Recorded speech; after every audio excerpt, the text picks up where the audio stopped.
আমার কাছে, আমিও একজন প্রার্থী, ঝিনাইদহ 2 আসনের প্রার্থী, আমার কাছে মনে হয়নি গণসংযোগ করতে গিয়ে বা সভা সমাবেশ করতে গিয়ে যে আসলে ওই ধরনের নির্বাচনী পরিবেশ তৈরি করা সম্ভবপর হয়েছে। এখন প্রধান উপদেষ্টা শুধুমাত্র মুখে মুখে যদি বলেন বা নির্বাচন কমিশন মুখে মুখে বলেন যে আমরা ইতিহাসের সেরা নির্বাচন করতে চাই, কিন্তু ইতিহাসের সেরা পরিবেশটা না তৈরি করতে পারলে ইতিহাসের সেরা নির্বাচন আপনারা করতে পারবেন না। এখন আপনারা যদি সেই আওয়ামী আমলের মতন ব্যবসায়ীদেরকে এবং যাদের কালো টাকা আছে, পেশি শক্তি আছে, তাদেরকে জাতীয় সংসদে পাঠান, তাহলে ওই সেরা নির্বাচন, কথিত সেরা নির্বাচন দিয়ে দেশের কি পরিবর্তন হবে? তার মানে কি, গণঅভ্যুত্থানের পরে যে নির্বাচন হবে, এই নির্বাচনের মাধ্যমে বাংলাদেশের সেরা মানুষগুলোকে, সেরা প্রার্থীগুলোকে জাতীয় সংসদে পাঠাতে হবে। সেই বন্দোবস্ত করা কি সম্ভবপর হয়েছে? সম্ভবপর হয়নি।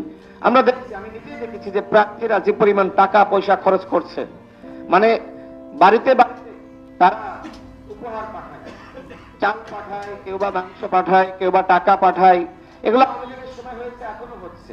তো এইভাবে তো ব্যবসায়ীরা যদি আবার জাতীয় সংসদে চলে যায়, গণঅভ্যুত্থানের পরের নির্বাচনে 70% ব্যবসায়ী হবে সংসদ নেতা, তো সেইটা তো সেরা নির্বাচন হইতে পারে না।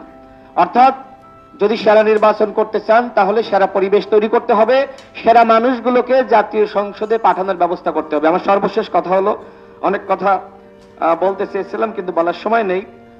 স্যার একটি কথা বলেছেন যে আমার দেহে ক্যান্সার, আর আমি আমার চুলের স্টাইল, আমার জামার কাটিং নিয়ে, কোন কালারের জামা, এগুলো আমি পরবো, এগুলো আমি চুজ করতেছি, এটা আসলে হয় না। আগে আমার ক্যান্সারটা চিকিৎসা করাইতে হবে। তার মানে কি? তার মানে এই যে নির্বাচন কমিশন বিভিন্ন জায়গায় যে সংকট সমস্যাগুলো রয়েছে, এইগুলো সমাধানে তাদের যথাযথ উদ্যোগ নিতে হবে, অন্যথায় সেরা নির্বাচন করা সম্ভবপর হবে।